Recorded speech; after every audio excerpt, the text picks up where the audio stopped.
Giving all praises to the Heavenly Father, Yahweh, Bahasham, Yahweh Shai, Bahasham, Rachahakwadash. Double honors to the apostles, the bishops, and the elders at Great Millstone who rule well. Peace and salutations, as always, to the elect. News and prophecy, where we link the things happening worldwide to the Holy Scriptures, giving the faithful elect the remnant of Yasha Allah, all right, the true biblical Israelites, the understanding that all of the things happening worldwide are a result of biblical prophecy as we are embarking on the end of Esau's world, the end of an empire. All right. Empires come and empires go. Prophetically, the final empire that will rule will be the revival of the Western Roman Empire, which ultimately we know fell for a period of 1,000 years, bringing about the rise of the Eastern Roman Empire ruled by our people, which is history that was hidden, now coming to light through the true prophets of Yahweh Bashim Yahshai. Now it's common understanding that our people ruled during the Dark Ages, okay? But via the bubonic and the bubonic plague, 2/3 of our people died off and were weakened, all right, for the purpose of prophecy being fulfilled of Esau, Edom, reviving the fourth beast, Rome, into the earth via the Renaissance period, all right, which brings us to today, all right, from Italy, started the revival of the Western Roman Empire, all right, the revival of the Greco-Roman Empire, and from the Italy, you had Spain, French, okay, the British, America, the small hats, all right, the development of NATO and the EU, and now you have yourself a beast system which dominates the world under the authority of the ancient Western Roman Empire, but now is heightened via technology, science, intercontinental ballistic missiles, and power on the left-hand side to deceive and throw off enchantments into the earth. And the Heavenly Father is just about done with these devils. All right. Proof that these devils are bringing back the energy of the ancient Western Roman Empire. Before we get into this lesson, Elon Musk backs pivotal archaeology initiative, says AI could help rewrite history books on ancient Rome. Why are these devils so infatuated? Okay. With Rome, Elon Musk is putting money towards a digital renaissance of archaeology. Meanwhile, you Americans are on your knees begging, waiting for the devil to ease up. He's playing with your mind with this government reopening. He's playing with your mind with the food stamp, just causing instability in people's lives. Now he's promising to give you $2,000, and we're going to show you how really that's your money as a result of the tariffs, which a tariff usually falls on the consumer as higher prices, which is nothing but a tax. So now they're promising you, throwing out the idea of giving you $2,000. All right. Well, like Manny Fresh said, and then what? Okay. These devils are at the very end of their empire. And as the scriptures say, Sirach 10:8, because of unrighteous dealings, injuries, and riches got by deceit, the kingdom is translated from one people to another. See, unrighteous dealings, injuries, and riches got by deceit describe the powers that be, the modern day Chaldeans, who were prophesied to sit in the dust in these latter days. And that's what we're witnessing. Why is earth and ashes proud? There is not a more wicked thing than a covetous man. All right. And not only does he covet land that's not his and resources that aren't his, he's coveting your soul via this new digital Tower of Babel that he's setting up worldwide, right in your eyes. Okay. For such as one setteth his own soul to sell. And this is what Esau Edom did when he gave up the birthright. Now he rules the whole entire planet Earth. Okay, trying to forge a eternal blessing into the earth via his science and his technology. Because while he liveth, he casteth away his bowels. And that's pretty much the mentality of the people under the ruler. Okay, they throw their souls away for, instant gratification. All right, the concept of fast food, that all goes back to Esau.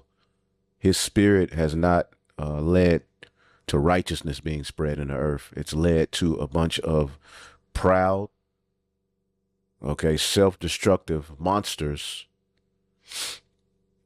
all right, who now have access to cell phones and keyboards and just walking all over the earth, just making a mess. The physician cutteth off a long disease, and he that is today a king, tomorrow shall die. See, the physician, all right, which the scriptures tell you Yahweh Shah is coming with healing in his wings. All right, the main healing is the new bodies. Okay, but for the earth, okay, we know we're going to implement the law. Okay, but cutting off this disease. All right, when we talk about putting the elites of this world into captivity, you have regular Edomites. We're not worried about you. Although, just like in ancient Egypt, all right, the smaller class fell along with the elites of Egypt. All of y'all lost. We're not worried about Ned, okay, and Mali. Okay, we're the elites of this world, okay, are a disease. And as you look out into the world today, it's clear that they're a disease. This is why we're ending the near of their empire, because the Heavenly Father gives these different nations, right, their particular bound. Let's get that. Job 14:5, seeing his days are determined and the number of his months are with thee. See, the Lord has a set appointed time for these heathen to rule. And prophetically, the final ruler would be the revival of Rome, the fourth beast. Okay? Thou has appointed his bounds that he cannot pass. Okay? So his bounds are just about up. And the concept of the end of the world is not a thing where the whole earth blows up like Esau likes to tell it. No, it's just the transfer of rulership into the hands of the righteous. Esau represents the end of this age, and Jacob represents the beginning of a righteous kingdom being set up on earth, under who the world ignorantly calls Jesus Christ. So this word for bounds is chaka, statute, ordinance, limit, right? Something prescribed.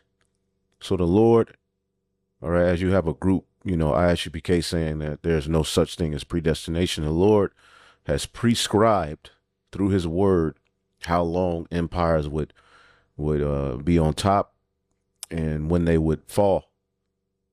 Okay, they have a limit, a prescribed portion. All right, is before scribe written down. So before the foundation of the earth, the Lord already wrote how this all would play out. And we can find it in prophecy. Okay, conditions. The conditions of Esau Edom ruling was never to rule forever. So he has his portion, right? And as the scripture said, okay, the number of his months are with thee. His days are determined, and he cannot pass his bounds. This is why they are coming down with great wrath. As we always bring out Revelation 12 and 10, All right, 12 and 12. Therefore rejoice ye heavens and ye that dwell in them. Woe to the inhabitants of the earth and of the sea, everything suffering at this devil's hands. If you're on earth, you're suffering. If you're in the sea, you're suffering. The ecosystem's thrown off. Life is thrown off. Justice is thrown off. Air is thrown off. Water is thrown off. Men, women, and children are thrown off. Okay? All of the foundations that the earth need to flourish are thrown off. And that's being called out via this testimony we have. So the devil is coming down unto you having great wrath because he knoweth he hath but a short time. Okay? This is the book of Daniel, chapter 22 and 21. This is Daniel 2 and 21. This is Daniel speaking of the Most High. And he changeth the times and season. He removeth kings and setteth up kings. He giveth wisdom unto the wise and knowledge unto them that know understanding. So he removeth kings and he set up kings. See that? He removeth kings and he setteth up kings. Okay?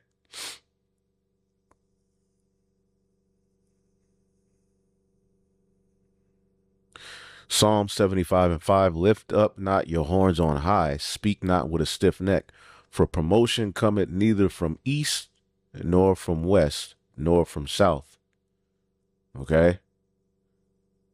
But God is the judge. He putteth down one, and he setteth up another. For in the hand of the Lord there is a cup, and the wine is red, and is full of mixture. He poureth out the same, but the dregs thereof, all the wicked of the earth shall wring them out and drink them. Okay? So, verse 10, all the horns of the wicked, horn represents power, also will I cut off, but the horns of the righteous shall be exalted. So we're living at the end of Esau's world, man. Okay? We're living at the end of this wicked and demonic empire. Okay, America is on the brink of a historic collapse. Something is breaking in America. Not slowly, but all at once. The nation that once produced half the world's wealth now carries over $37 trillion in debt, more than its entire economy. 1 in 5 households can't afford groceries without credit.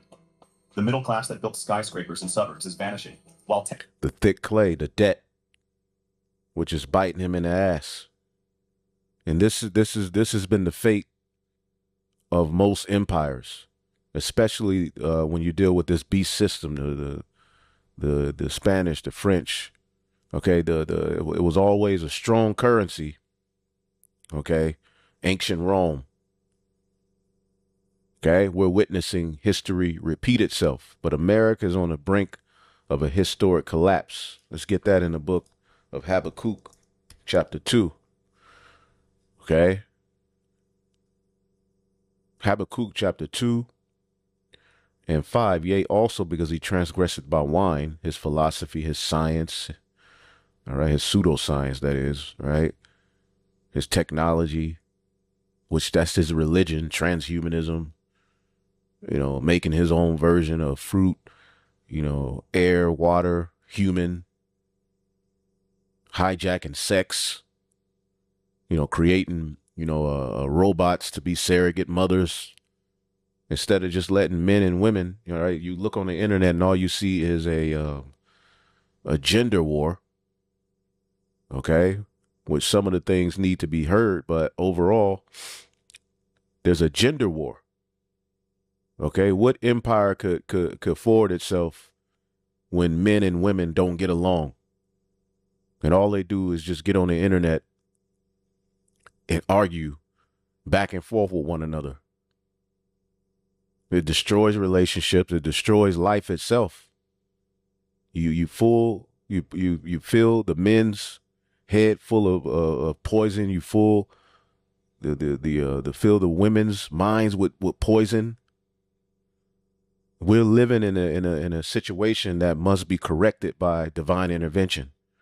His wine has everyone drunk.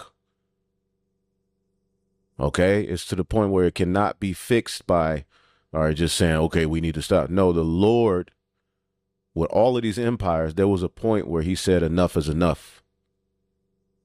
Okay, the time of the flood, Sodom and Gomorrah. In each empire that rose, there was a point where it became so corrupt And the leaders became so proud that the Lord put a stop to their madness. And if you don't think that's getting ready to happen here, as we've seen it happen throughout all history, then you got another thing coming. See, a lot of you think even with the reopening of the government, if they do that or if they give you a strength, I think, no, these elites, they have to continue. They're going to continue on this road of dehumanization, humiliation, putting you in hope, being the devil, right?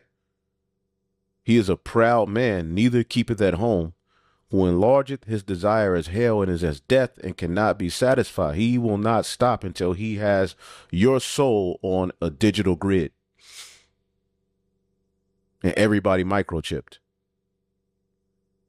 He can't just enjoy the power he has and be a fair ruler and go and, you know, have a bunch of children and enjoy his wealth. No, he wants your soul.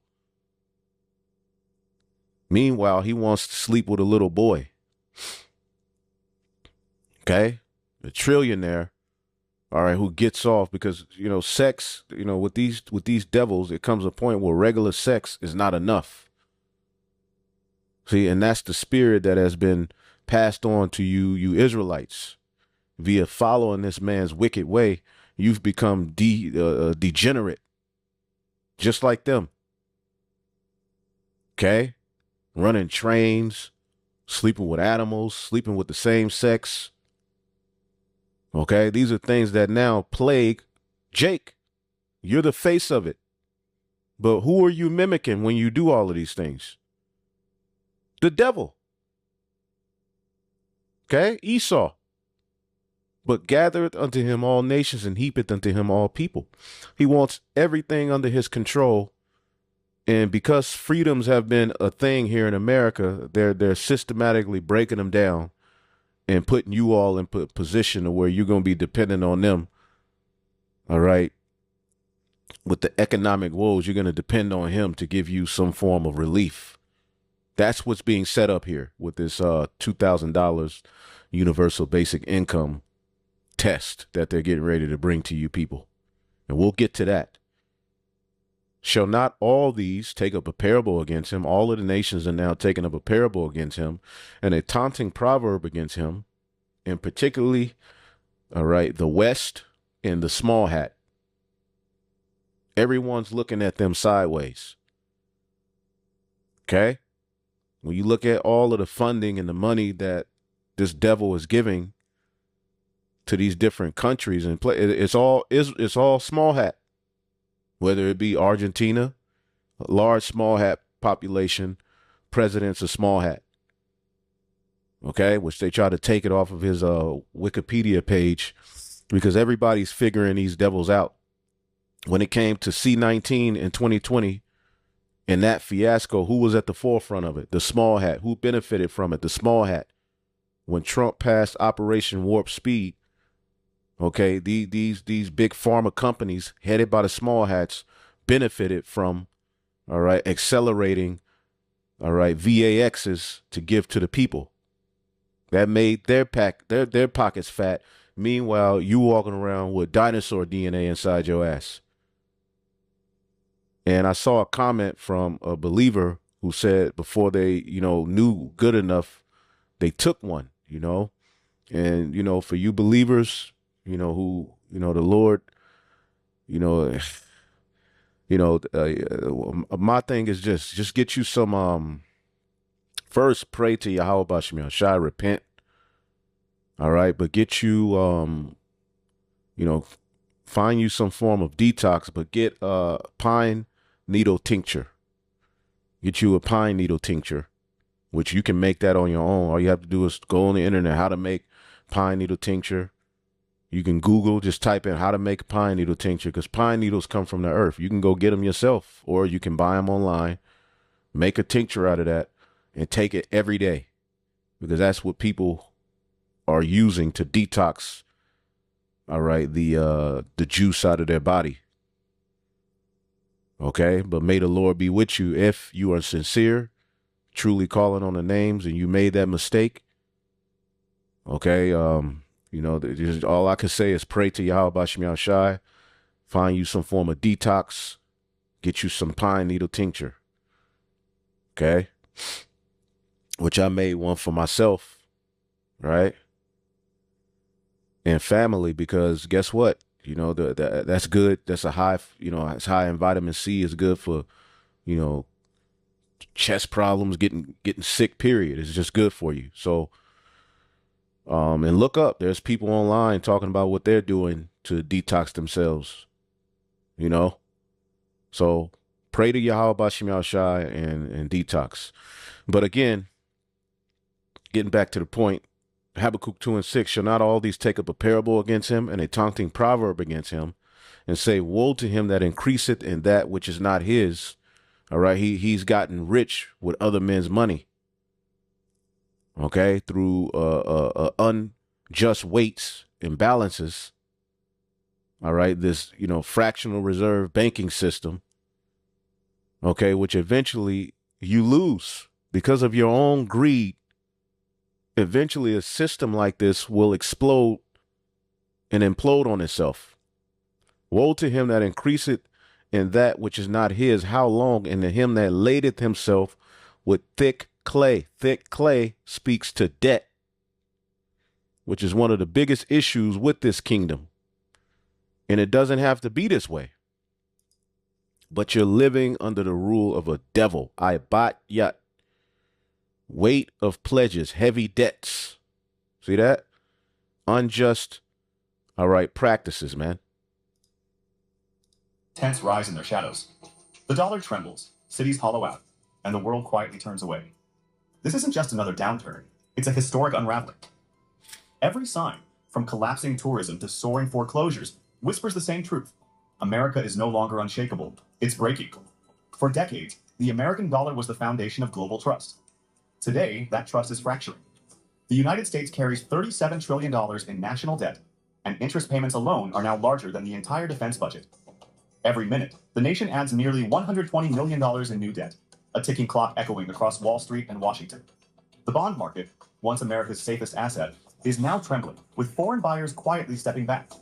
Nations from China to Brazil are trading in their own currencies, signaling a slow but historic retreat from the dollar's dominance. Inflation. Okay, as the scriptures say, Jeremiah 51. Jeremiah 51 and 44. I will punish Baal in Babylon and bring forth out of his mouth that which he swallowed up, because he's able to keep you in a rat race in debt while he holds all of the gold, all of the resources. And that's just not a right way to rule. Now, it's nothing wrong with putting interest on your subjects, but there has to be a point, all right, where come on, man. Yeah, the law allows us to put usury on a heathen, but it's not to the point that these devils are doing it. Okay? Fractional reserve banking, man. Okay, well, there's just a bunch of empty money floating around being loaned out with interest. Interest is usury. Okay? As a matter of fact, it says here, I will bring forth out of his mouth that which he swallowed up, all of the riches and resources, and the nations shall not flow together any more unto him. Yea, the wall of Babylon shall fall. So you see these nations, all right, like an example of this is the BRICS, right? The BRICS, which is, you know, headed by Russia, all right, which is basically a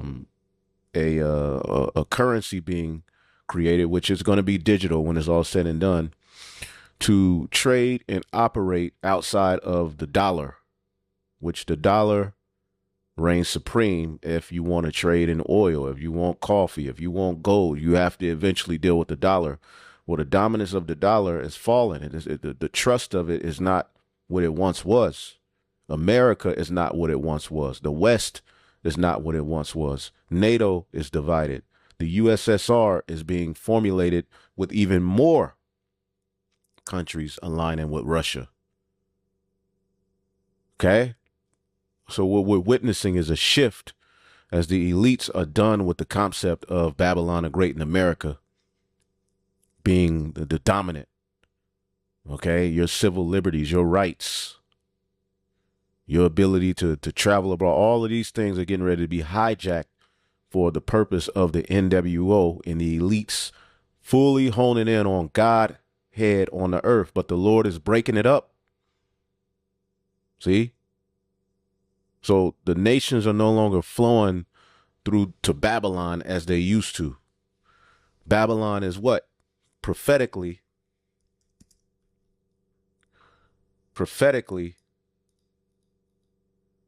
Salakia. Isaiah 47, come down and sit in the dust, O virgin daughter of Babylon. Sit on the ground. There is no more throne. O daughter of the Chaldeans, thou shalt no more be called tender and delicate. See that? So now is the time for America to sit in the dust, a position of confusion. Your leaders are stupid. Whether you go Democrat or Republican, a complete fiasco and a mess. America has become a shit stain in the earth. See? You're sitting in the dust. You're being uncovered for who you really are. And the Lord is formulating your demise. May have eased on paper, but reality tells a harsher story. The average American household now pays $1,162 more per month for the same essentials they bought in 2020. Real wages are stagnant, savings have evaporated, and credit card balances have hit an all-time high of $1.14 trillion. This isn't prosperity, it's survival on borrowed time. The Federal Reserve calls it stabilization, but it feels more like managed decline. Every empire's collapse begins not with invasion, but with overconfidence in its currency. When faith in the dollar cracks, everything else follows. The housing market, job stability, even political unity. The rest of the world can see it. BRICS nations expanding, global reserves shifting, gold accumulation hitting record highs. America's greatest export, its financial credibility, is now its most fragile product. This economic erosion is not isolated. It's the first domino in a chain reaction. When money weakens, housing collapses. When people can't buy homes. And see, the strength of the dollar is really the sword. All right. Or the threat of what happens to you if you try to operate outside of it. Well, now these nations are armed. They're allied with other countries. And they're looking at the bully. All right. Balking at it. Saying, woe unto him that increaseth in that which is not his. See? So they're getting ready to go to war, and the bankers benefit from war because they loan out money for people to these countries to get missiles. And when it's all said and done, they can send their corporations to clean up the mess and take over, you know, rinse and repeat. And Babylon has been used for this purpose for ages, but we're coming into a time where it's not going to work. Okay, it's not going to work. And the wicked elite are being addressed through this testimony we have, because that's who's at the forefront of this mess that you see in the earth. It's not the poor. The poor, you know, you get people getting on, you know, internet, you know, mad about the poor getting SNAP benefits, which every working class family should get SNAP benefits. The working class. All right. That should be a standard, because the money that you make from your job is not enough to pay rent, you know, and you know, have a decent amount of food, you know, for the month. Okay. And remember, SNAP benefits was originally for white farmers to keep them afloat. See, SNAP benefits just keeps the poor afloat. Corporate welfare keeps billionaires rich, and they don't use the billions that they get in tax breaks. Okay. Bailouts, loopholes being, you know, they don't use that to up the pay for their employees, their slaves, or give them a more comfortable life. No, they use the corporate welfare, which is far worse than the welfare you people are on the internet complaining about. Right? It makes these billionaires richer because they don't want to pay taxes. Everything that they're doing falls upon the working class, which is no more middle class now. It's rich and poor. It's just that you have upper poor and lower poor now. There is no middle class. And when it's all said and done, it's just going to be rich and poor. Ain't going to be no upper poor. They're squeezing the little resources out of the middle class that they can with everything that they're doing now. Okay? While they're playing in your face. Consumer spending falls. When cities lose revenue, jobs vanish. And when jobs disappear, nations lose faith. What we're witnessing isn't just a financial downturn. It's the systematic unraveling of a global power built on debt, illusion, and denial. A global power built on debt, illusion, and denial. That's the American empire. The question is no longer if the dollar will stumble, but what collapses next when it finally does. As the dollar weakens, the foundation of American life, homeownership, has become an illusion. The median home price has surged past $431,000. And they're doing that all on purpose. Now, listen to a little bit of this one. And you see the titles of these videos. All right. He does decent work. Wall Street Trapper. It's happening again. The collapse nobody's ready for. Because this thing is getting ready to collapse. Okay? It's not if, it's just when. Rome, Spain. Every empire falls the same way. Rome, Spain, Britain, and maybe America. It always starts the same. A strong currency, a powerful economy, and a belief that nothing could go wrong. Right. But then they print too much money. The debt piles up, and the history does what it always does. It repeats itself. And this week, something massive happened.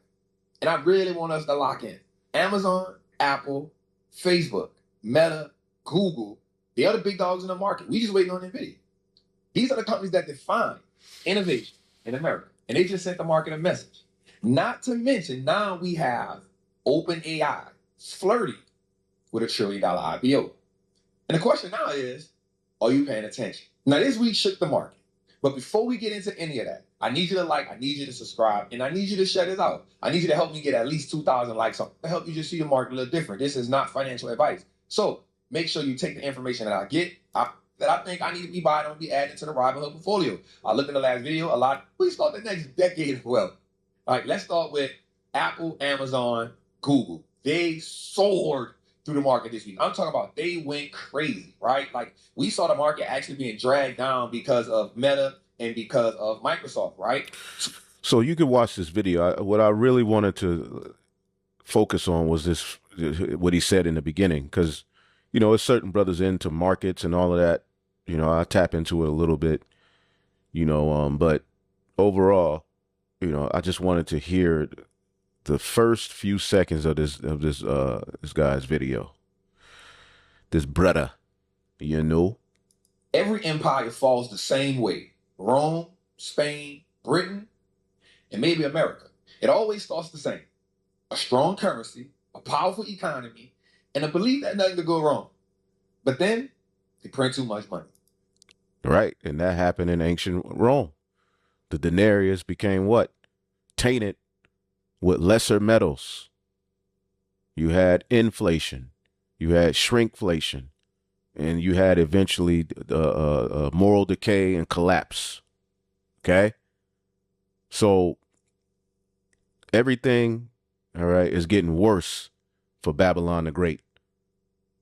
Okay?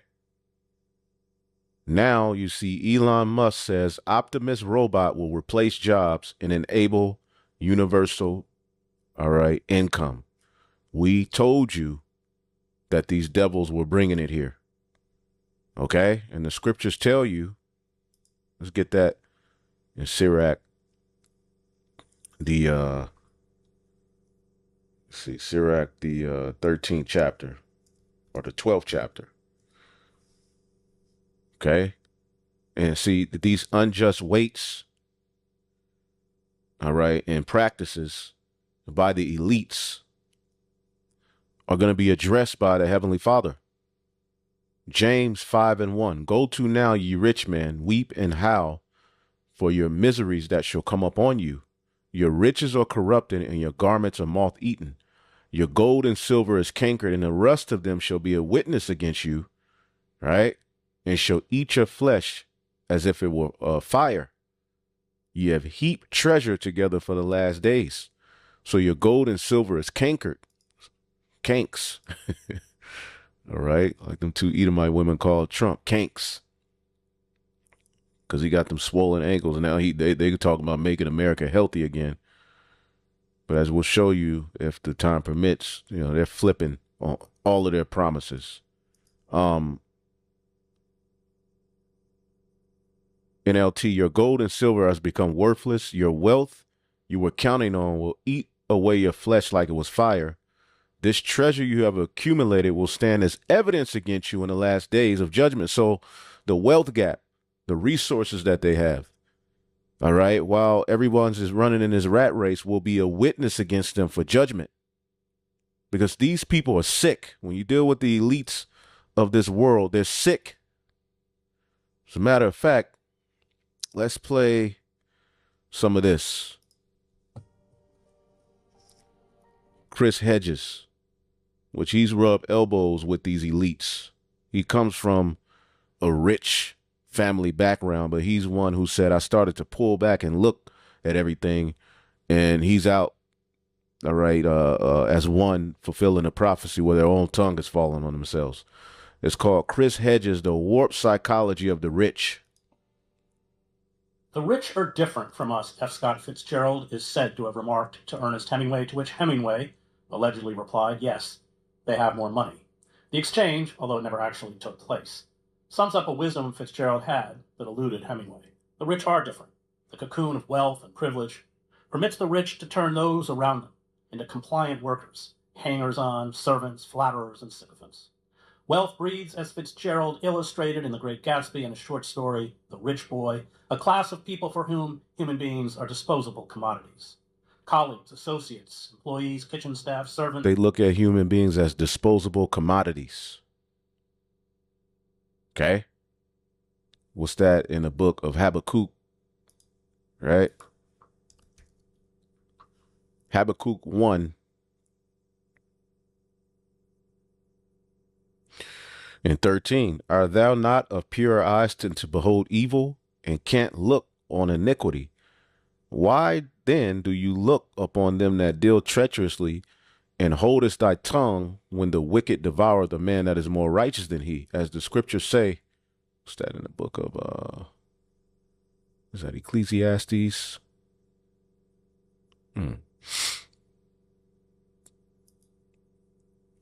His own hurt.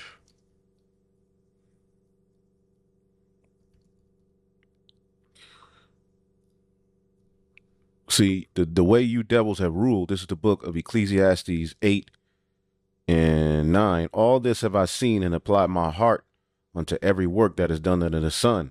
There's a time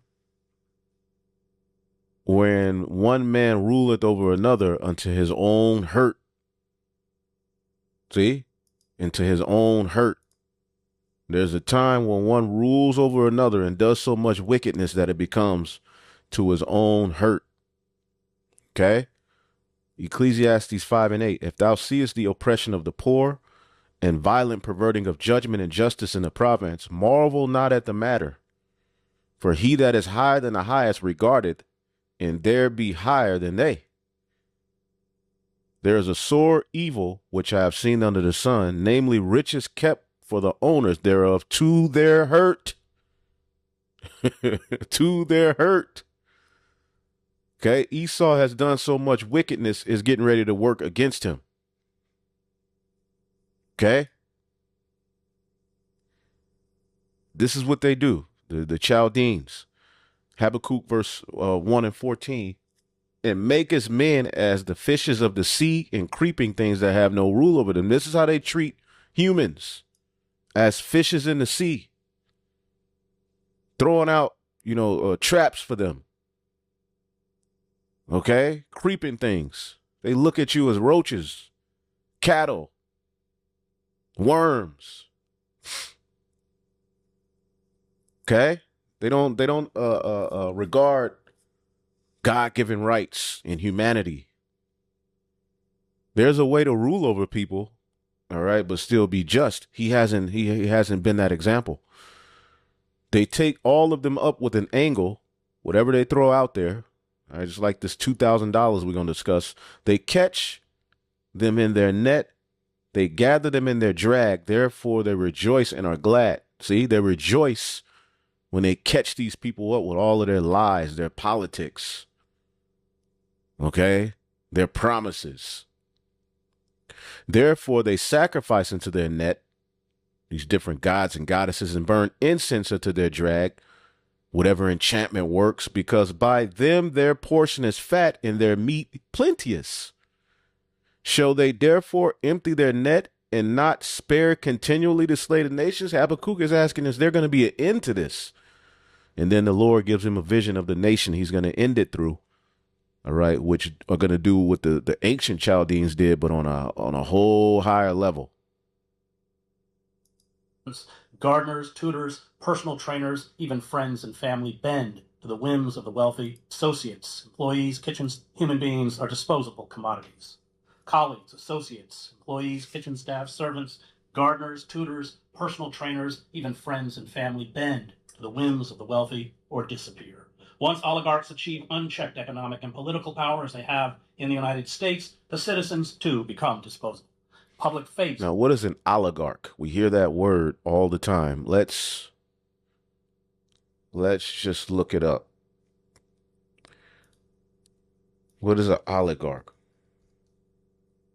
Oligarchy definition: a small group of people having control of a country, organization, which America is an organization, or institution.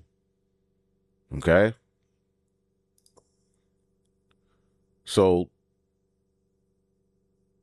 a form of government where power is held by a small elite group of individuals, and your president, through blackmail and through, wickedness, he's given power over to these tech trillionaires.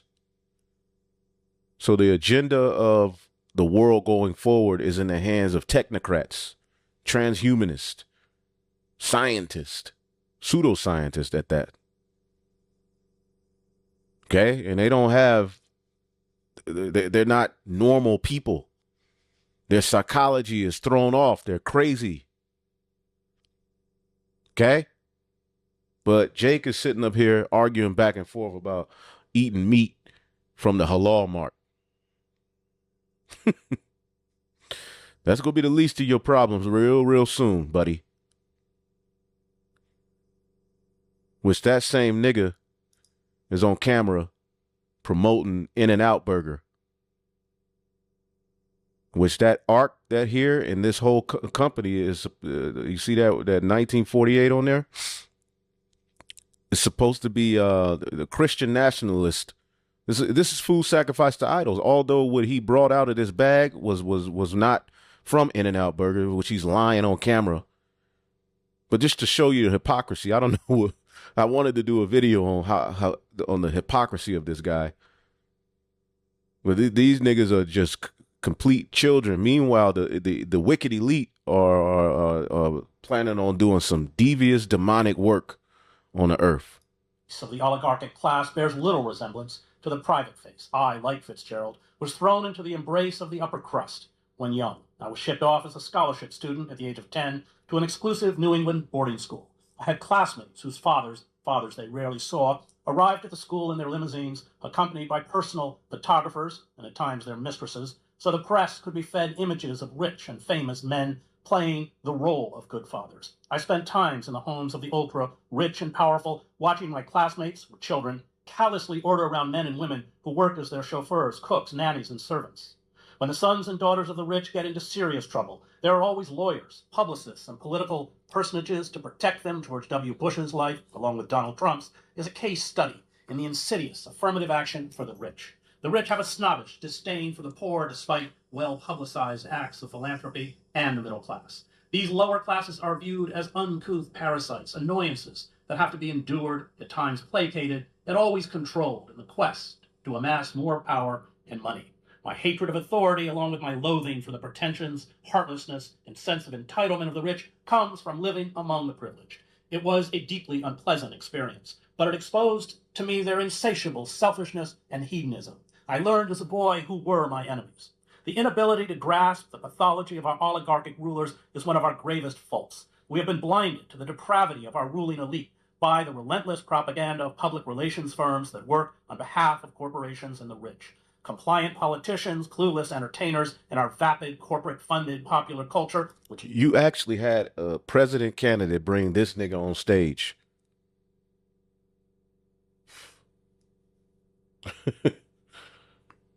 Right? This is where we live at. This is the world we live in. Who did that? Your elites keeps this degeneracy and division and weirdo, all right, madness in your face to keep you all distracted from what they're doing. holds up the rich as leaders to emulate and assures us that through diligence and hard work we can join them, keep us from seeing the truth. They were careless people, Tom and Daisy. Fitzgerald wrote of the wealthy couple at the center of Gatsby's life. They smashed up things and creatures and then retreated back into their money or their vast carelessness or whatever it was that kept them together and let other people clean up the mess they had made. Aristotle, Machiavelli, Alex de Tocqueville, Adam Smith, and Karl Marx all began from the premise that there is a natural antagonism between the rich and the masses. Those who have too much of the goods of fortune, strength, wealth, friends, and the like are neither willing nor able to submit to authority, Aristotle wrote in Politics. The evil begins at home, for when they are boys, by reason of the luxury in which they are brought up, they never learn, even at... See, the rich, all right, Job 21:7. Wherefore do the wicked live and become old? They are mighty in power. Their seed is established in their sight with them, and their offspring before their eyes. Their houses are safe from fear, neither is the rod of the Most High upon them. Their bull gendereth and faileth not. Their cow calveth, and calveth casteth not her calf. This is pure meat. Well, they're telling you we got to give you a genetically altered cow. They send forth their little ones like a flock, and their children dance. They spend their days in wealth, and in a moment go down to the grave. Therefore they say unto the Most High, depart from us, for we desire not thy ways. As the scriptures say, what has you to do to declare my statutes, seeing that you hate instruction? Okay. Verse 29, have you not asked him that go by the way, and do you not know their tokens, that the wicked is reserved unto the day of destruction, and they shall be brought forth into the day of wrath? Okay. Who shall declare his way unto his face, and who shall repay him for what he have done? And that's what we're here to do. Okay? Because the amount of resources and riches you have while everybody else is in this rat race, poverty, hunger, all over the earth is a witness against your rulership. And it's going to lead to the Lord starting a war that's going to have you through. James 5:4, behold, the hire of the laborers who have reaped down your fields, which is of you kept back by fraud, crieth, and the cries of them which have reaped are entered into the ears of the Lord of Sabaoth. Ye have lived in pleasure on the earth, and have been wanton. You have nourished your hearts as in the day of slaughter. Okay? Ye have condemned and killed the just, and he doth not resist you. All right? Jake's still going to work. Still, hoping you ease up. People haven't, Jake hasn't formulated a rebellion against Esau like that, but it's coming. See, you're defrauding men and women of their pay. Okay, let's read this in the NLT. This is all being done by the rich. For listen, hear the cries of the field workers whom you have cheated of their pay. And not we witnessing that right now? Okay? People are hurting. Protesting.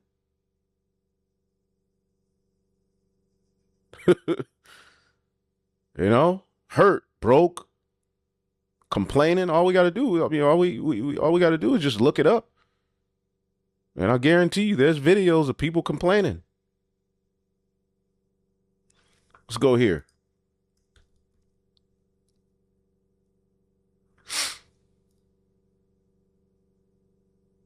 Hurt. Gas prices out of control. Everybody's just complaining.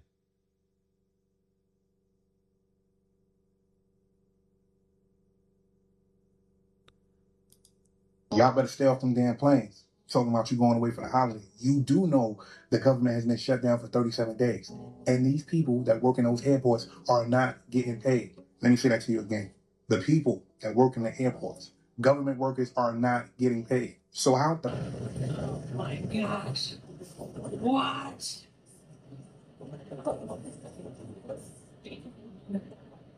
Hi, welcome back to the channel. Thank you so much.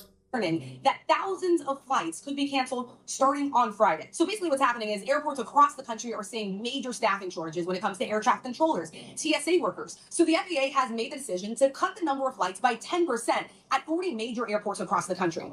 Now 10% may not sound like a lot, but we're talking thousands of flights every single day in America. So what this means is that thousands of flights could be canceled, impacting hundreds. So people are just catching hell. You know, we ain't got to sit up and listen, you know. Something my mom taught me a long time ago, and you should know that my mom is 93 years old. 94. Life hacks for surviving inflation. Okay? Grocery prices out of control. Shelly, I had a friend in town last weekend, and her brother texted her while we were hanging out and said, guess how much I just spent for groceries at Walmart in North Carolina. Y'all will never guess. Here's a picture of the cart. We've got spinach, bagels, looks like a whole carrot cake, which is great. I love that choice. We've got a Halo Top, Ben & Jerry's. That can be pretty expensive. Salsa, sweet potatoes, some prepackaged salad mixes, frozen veggies, case of Miller Lite. We've got organic grass-fed beef. Here's tortillas. Looks like it's keto, so that could be higher price. And maybe a couple of other things. There's a layer here that we can't really see. What did y'all guess the price is for this cart? $496. God damn. In North Carolina. And let's show you all this. Now y'all see all of this?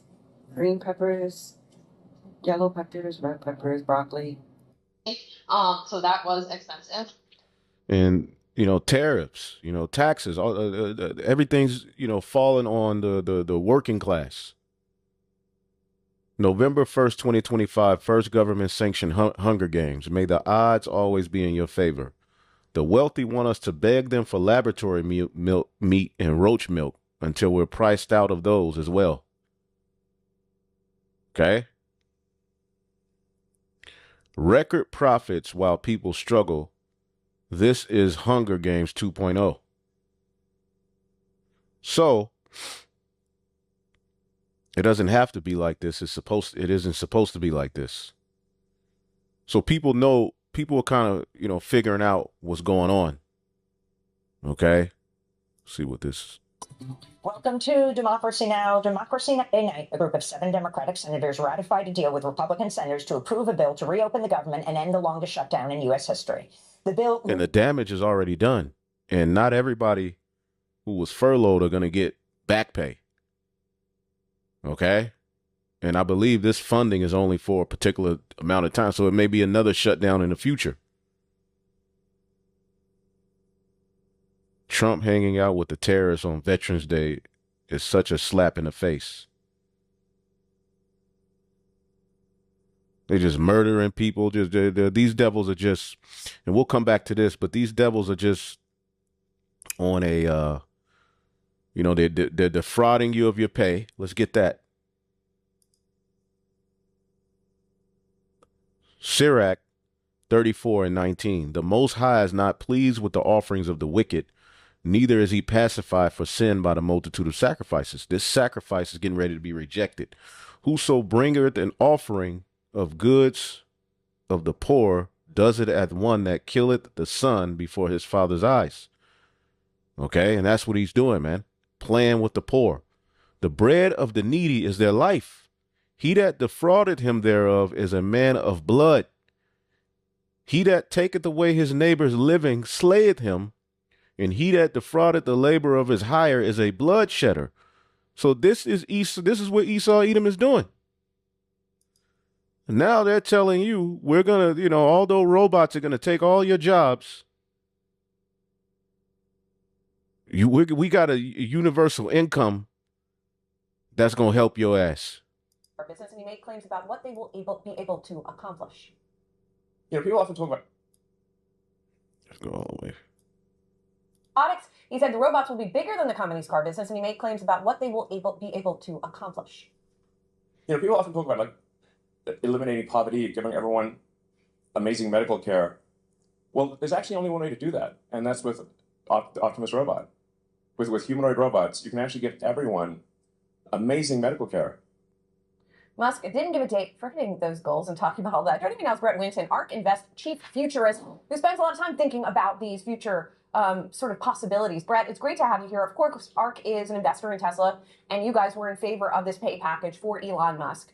What do you think now does this unlock? Now that this hurdle is sort of behind the company, what does this mean for Tesla and the next step forward? I think it's great for Tesla. I think it really opens up the option value into the humanoid robot opportunity. And, you know, he mentioned investing in their own single source fab. So it allows him to really push the company towards the future. Without Elon's leadership, I think it would be very tempting for shareholders to try to extract the rents off the robotaxi business without investing. And ultimately, the humanoid robot opportunity is, in order for that to be larger than robot. See the robot doing a Dion, doing a Ray Lewis dance. But these things are sent here to enslave your ass. Okay? And they're going to tell people, okay, we don't need humans for jobs anymore. We don't need humans for this. We don't need humans for that. Okay? So pretty much you will be subject to a universal income. And you don't have to worry about working anymore. But what do you think that's going to lead to? Do you think something good is going to come from that? No, because this technology could actually help human beings in this earth if he did it in righteousness, but he ain't gonna do it in righteousness. And the cries of the elect who are suffering at this devil's hands are going up to Yahweh Bashim Yahushai. This is madness. Taxi, and so I think it's worth the investment it will take, and it will take a lot of investment. I think there's going to be a lot of money that pushes into developing out the humanoid program, and I think he's the right person to lead that transition. I'm going to focus on one word you said, which is ultimately, because as we know, Tesla and Elon Musk specifically have a history of these big ambitious goals, many of which he meets eventually or ultimately, but he tends to push back that timeline quite. Yeah, it's going to eliminate poverty and provide medical care. They can eliminate poverty easily. But see, again, they love to control poverty. That's what this government is good. That's what Esau Edom is good at. Not eliminating poverty, but controlling it. You see, as a matter of fact, let's go here. All right. Where Trump, again, floats the idea of giving $2,000 to most Americans. Okay, we're a little all over the place, but there's just a lot going on. How close are you to the deal on trade deal? Right. Consider lowering the current tariff rate? Well, right now the tariffs are very high on India because of the Russian oil, and they've stopped doing the Russian oil. It's been reduced very substantially. Yeah, we're going to be bringing the tariffs down. I mean, at some point we're going to be bringing them down. Without tariffs, this country would be in such trouble, as they were for many years. That's why we owe $38 trillion. And one of the things we're going to do, we're going to issue a dividend to our middle income people and lower income people of about. So the middle class, he's promising you $2,000. And we're going to use the remaining tariffs to lower our debt. We're going to be lowering our debt, which is a national security thing. So we're doing a lot of good work. And the number. Now, mind you, the tariffs have you paying higher prices for everything. The data centers have you paying higher energy prices. Okay. Again, when you deal with a tariff, I typed in here, do consumers end up paying higher prices as a result of tariffs? Yes, in most cases. Just like at the end of the year or the beginning of a year, you get a tax return. You know that's your money, right?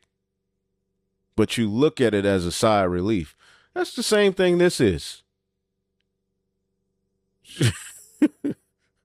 You see? Well, if you put it in my account, I'll spend it, but This isn't doing nothing for the. What are people? What is $2,000 going to do? And then what? People are catching hell out here. $2,000 can go in 2 days, 1 day, 3 hours. Consumers do end up paying higher prices as a result of tariffs. A tariff is a tax the government charges on imported goods. So if the one who's giving the good has to pay higher taxes to import the goods, who's going to make up the difference? Who's going, the working class, the people, the consumer. It is usually paid by importer business when the goods enter the country, not directly by consumers. But the cost doesn't stop there. So if the importer has to pay higher taxes, okay, well, who's going to make up the difference? How the cost passes to consumer. When importers have to pay higher taxes on goods they bring in, they often raise prices to cover those new costs. Buy from more expensive domestic suppliers. Either way, the final retail price often goes up. And this is what we're seeing here in America. If a $100 product from China gets hit with a 25% tariff, the importer now pays $125 to keep profit margins. The store may charge $130 to $140, passing the cost to shoppers. Ripple effects. Tariffs don't just affect imported goods, they can raise prices for related products too. Domestic companies may raise their prices because foreign competition now costs more. Manufacturers who rely on imported parts, like steel and microchips, face higher production costs. Consumers see higher prices in everything from cars and applications to groceries and electronics. See that? So tariffs, yeah, okay, we got a little money from the tariffs we put. But who ended up paying more? The consumer. The poor.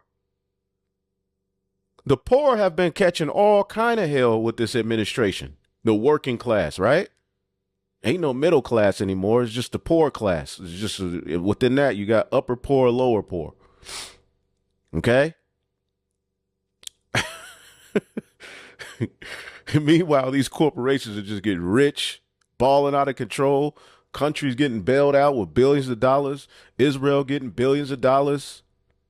Ukraine getting billions of dollars. Billions of dollars going to AI projects and, infrastructure for the MOTB. This man is the devil. So, in a nutshell, tariffs end up kicking the consumer in the ass. So now he's saying, well,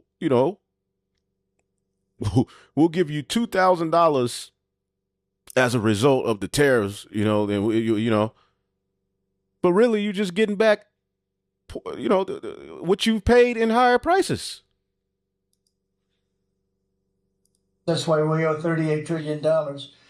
And one of the things we're going to do, we're going to issue a dividend to our middle income people and lower income people of about $2,000. And we're going to use the remaining tariffs to lower our debt. We're going to be lowering our debt, which is a national security thing. So we're doing a lot of good work. And the numbers were reported so incorrectly. The real numbers are trillions of dollars have been taken in or gotten in terms of investment from the tariffs. And so if that were ever reversed, it would be a disaster. Frankly, it would be a national security problem for our country. And nobody thinks it's going to be reversed. I think we had a very good court. And what are the MAGAs going to say? See, we told you, give him time and he'll come through. Meanwhile, your jobs are gone. People's lives are being ruined by not getting checks. And then he's threatening not to pay people back pay who were on furlough. They may reopen the government, but damage, is being done, and people are falling to their knees via perplexity. Okay.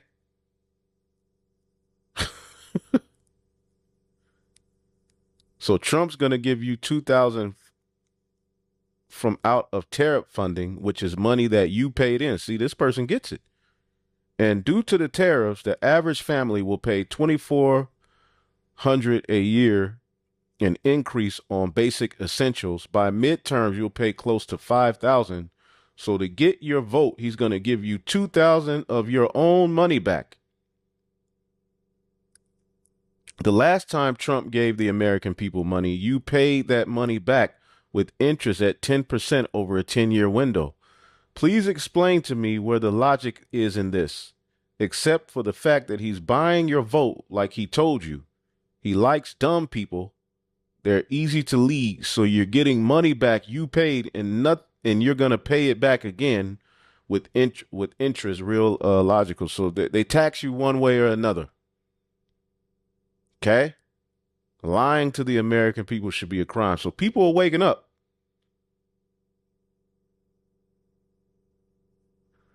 He said he was going to give everyone $5,000 from Doge savings. And my thing is, okay, after they give you the $2,000 or the $5,000, then what? And then what?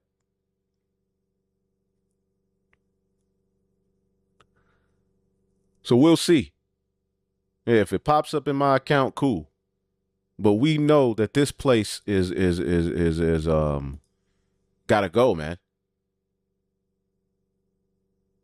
This is an Edomite right here. If you don't think that this is an Edomite, something's wrong with you. These are the Edomites. Look at this guy. This is an unfaithful man, man. And he's fattening the pockets of all of these trillionaires, billionaires with the AI infrastructure and everything else they're doing. Meanwhile, I'm like, okay, I'll give you $2,000, nigga. Here, shut up. So this is nothing but the starting point of a universal income being set up. Okay? As most people are going to start losing jobs to AI, corporations are going to just squeeze people out. What will be the solution? The solution will be, okay, we will give you a monthly stipend. Okay, and then eventually it will become digital. And this is going to be tied to a digital ID, and you already know the rest is history, man. Okay, and this is how they will what? They will control poverty, because they're not going to end it. All right, but to control it, and you vote for how they control it, or whoever the elite put as the face of how to control it. Okay, this is a video how politicians transform poverty into a weapon of control. How certain social problems seem eternal, regardless of who is in power. How certain regions of the country never develop basic infrastructure, even when billions are announced in development programs. Nothing is ever put in place to stop, all right, the system that's leading to all of this poverty. They just set up a way to control the poverty. This devil is something else, man. And then meanwhile, he's getting, they clap, all right, for the aid. They clap for the solution. But all he's doing is just controlling the poverty to lead you into what he wants to lead you to, which is the MOTB system. Proverbs 22:7, the rich ruleth over the poor, and the borrower is servant to the lender. Verse 16, he that oppresseth the poor to increase his riches, and he that giveth to the rich shall surely come to want. This is what's getting ready to happen to you devils, man. Rob not the poor, because he is poor, neither oppress the afflicted and the gay. Why rob the poor? That you have to be a demonic, demented individual to play with the poor like that. While you sitting on trillions and gazillions and all of the resources of the earth, to just love to see people suffer in a rat race. Proverbs 14:31. He that oppresseth the poor reproacheth his maker, but he that honoreth him hath mercy on the poor. Okay, the poor useth entreaties, but the rich answereth roughly. Proverbs 18:23.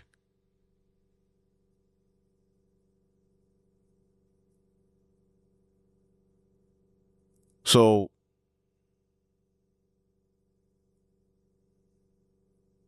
yep. So this devil just keeps the psyop going. All right, but he always promises some form of, but they're almost to where they need to be. In the fullness of his sufficiency, he shall be in straits. They're in straits to get this NWO popped off. That's why they're doing all of this mind games, keeping you in want, keeping you in hope.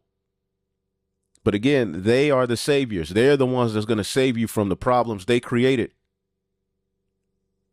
But the saving, as the scriptures say, damn, I had it up. The so-called saving you is associated with undermining you at the same time and putting you further in hell.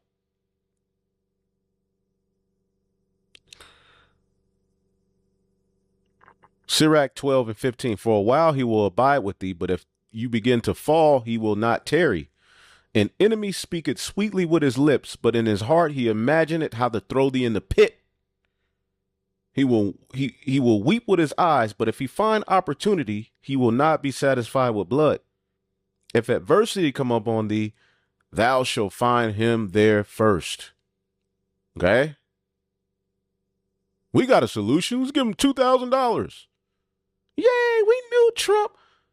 All right, we knew he cared. Okay, but then you look up. Eventually, this is the standard of how you live now. A universal basic income, while a robot is just picking up 1 million boxes an hour. They no longer need your ass. The robot answering the phone. Robot serving food. Robot cleaning the bathroom. Robot breakdancing at halftime. No longer need a mascot, Thunder. This nigga hitting 8 backflips in a row. And we don't need him anymore. We don't got to pay him. We can just use the robots. It's going to save us so much money. All right. Meanwhile, what about human beings? Well, they told you they're not going to need you anymore. They're going to need you to be slaves in this new digital grid they set up. And if you want to live, nigga, here, $2,000 a month. That's what they're setting up.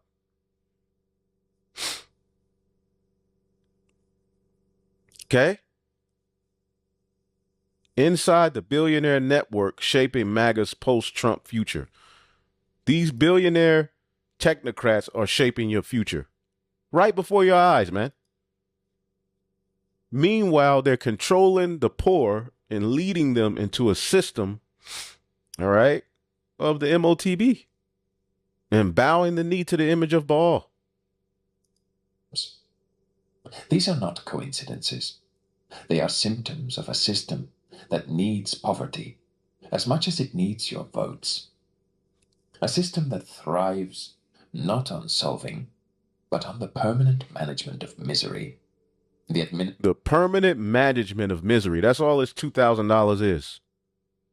The permanent management of misery, to the point where you're going to eventually look up and be relegated to a 15-minute city, okay, in a carbon footprint system, man.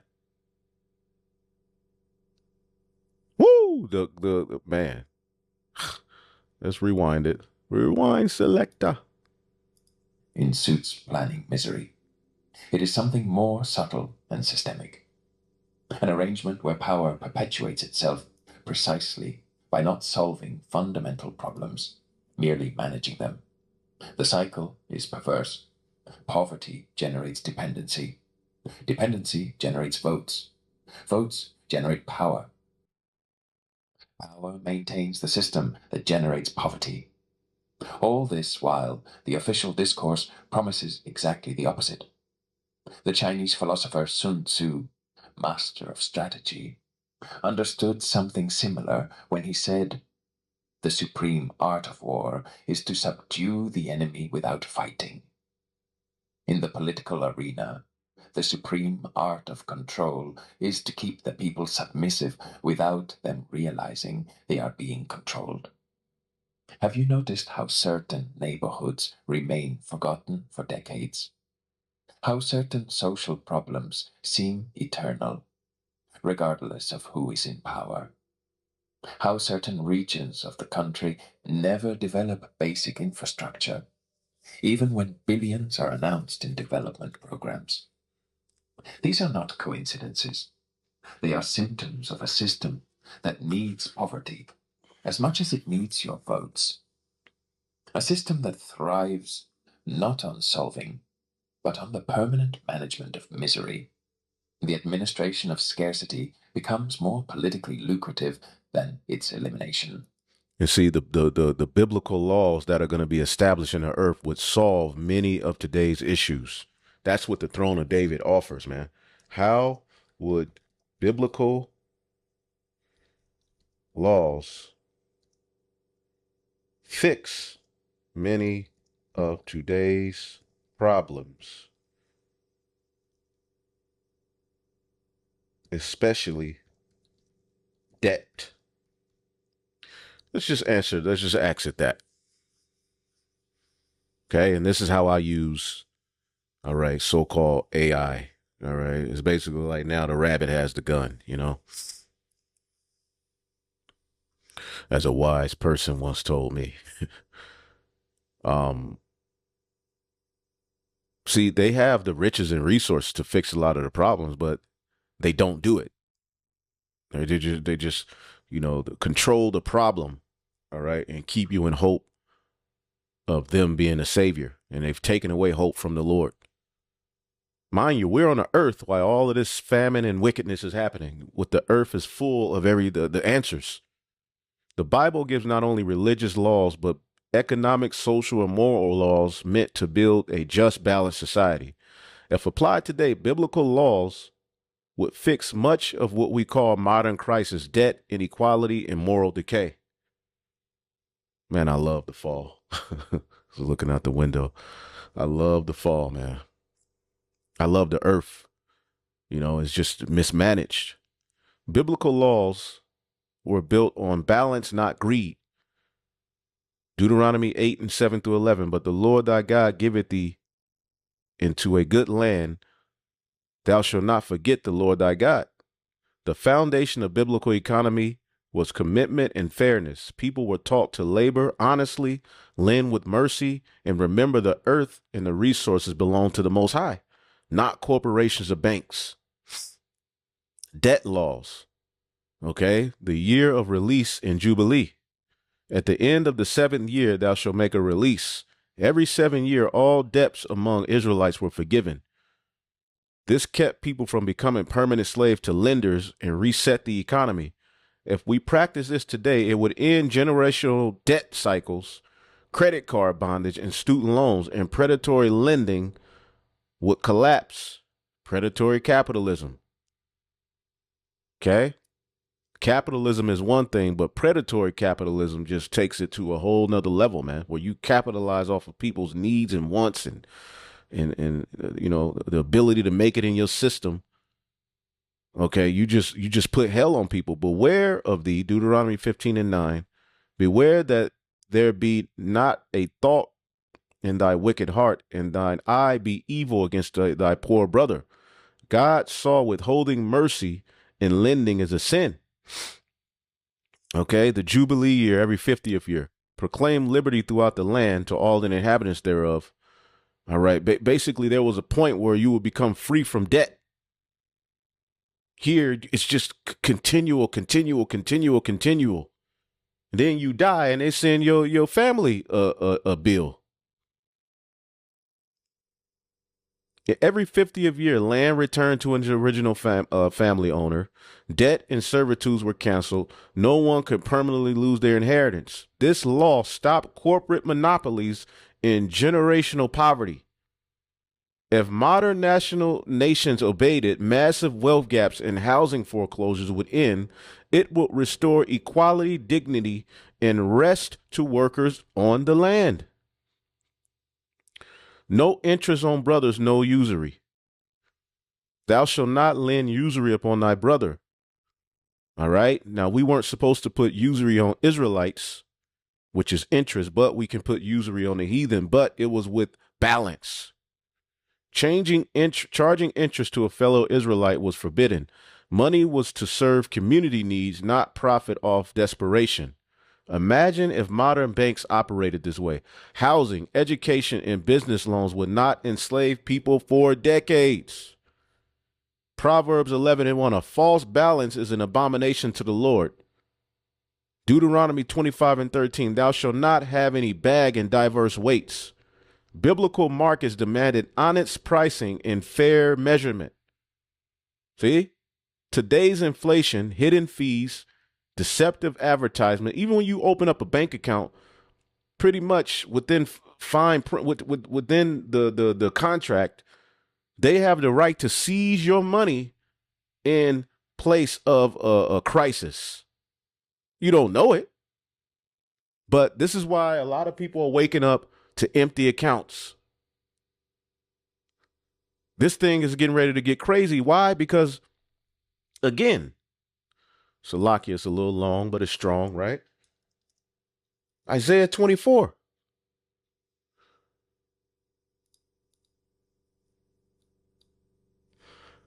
And 4 and 5. The earth suffers for the sins of its people, for they have twisted God's instructions and violated his laws and broken his everlasting covenant.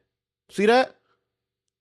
Violating the laws of the Heavenly Father have led to this wickedness you see. Control. And these politicians are set up to just control the mess, not to fix it. So to hell with this system, man. Poverty is not a flaw in the system. It is one of the central gears that keeps it functioning exactly as it was designed. Real power does not lie in creating poverty. It lies in managing it strategically. Modern political systems have refined this process to the point of turning it into an almost exact science, even if they never openly admit it. Right. Machiavelli understood that the art of governing is grounded in controlling expectations. He asserted that men, in general, judge more by their eyes than by their hands, because everyone can see, but few can feel. In practical terms, that means the appearance of help often has more political value than effective help. Watch how it works. A politician implements a social program that addresses immediate needs. Food, a minimal financial stipend, a basic basket. These actions are visible, photographable, publicizable. They generate immediate gratitude. But simultaneously, the structural reforms that would eliminate the need for these programs, quality education, infrastructure, real economic opportunities, remain perpetually in the realm of promises. The reason is simple. Definitively solving the problem means losing control over those who depend on the temporary solution. See, these devils got to go, man. 2nd Esdras 11.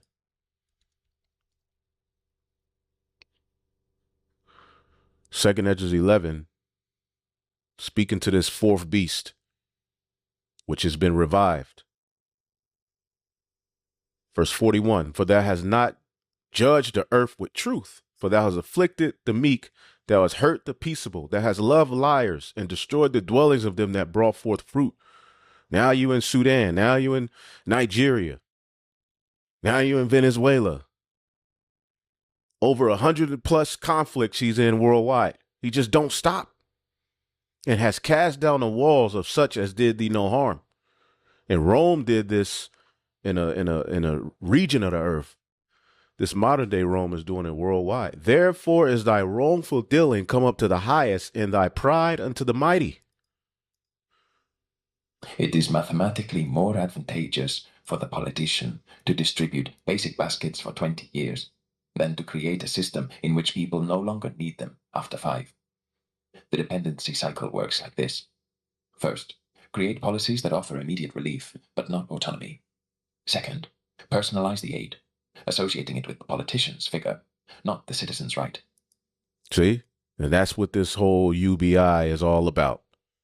All right? Manufacturing and controlling poverty, not fixing it. We'll do another lesson on this. Third, feed the fear that without that specific politician, even that minimum would be lost. Fourth, repeat in electoral cycles, adjusting just enough to keep hope alive. This system of control becomes even more effective when people are so busy surviving that they cannot organize politically. As Aristotle observed more than 2 millennia ago, poverty is the mother of revolution and crime. Modern political systems have learned to manage this risk. They offer enough to prevent revolution, but not enough to allow true independence. Look at public education in many regions. It often exists in sufficient quantity for rulers to point to enrollment statistics, but with quality insufficient to form truly critical and independent citizens. That is not a systemic accident. It is a perfect balance for the maintenance of power. The most frightening thing. The system does not rely on Machiavellian politicians consciously planning misery. It perpetuates itself because the electoral rewards of maintaining the status quo are greater than those of transforming it radically. Even well-intentioned politicians end up captured by this perverse logic. Managed poverty thus becomes the perfect fuel for a political system that feeds on dependency and forced gratitude. And this is where we find ourselves. I'll probably do another lesson on that video because there's so much coming out of it. But that's all this is, man. Okay? And, you know, the Heavenly Father is getting ready to take these devils down, man. Okay? So, yeah, the biblical laws, though you people hate them, especially you Israelites, are the answer to the earth's problems. That's why when the kingdom is set up, okay, in the true government of Yahweh Bashim Yahushai, okay, reigns supreme, right? Micah 4:2, and many nations shall come and say, let us go up to the mountain of Yahweh, to the house of the God of Jacob, and he will teach us his ways, and we will walk in his paths. For the law shall go forth of Zion, and a word of the Lord from Jerusalem. It's just that now the Lord is putting you in position to see why the laws of Yahweh Bashim Yahushai are needed. Okay, Micah 6:11. How can I tolerate your merchants who use dishonest scales and weights? The rich among you have become wealthy through extortion and violence. Your citizens are so used to lying that their tongues can no longer tell the truth. This is the situation we find ourselves in here on earth, man. Okay, this man ain't gonna stop being the devil. Okay, the rich elite only want more. All right, and you know, before it gets better, it's gonna get worse, man. So I'll leave it there. Lord willing, y'all are edified. I had a few more things, but you know, I think the time has been enough. So shalom.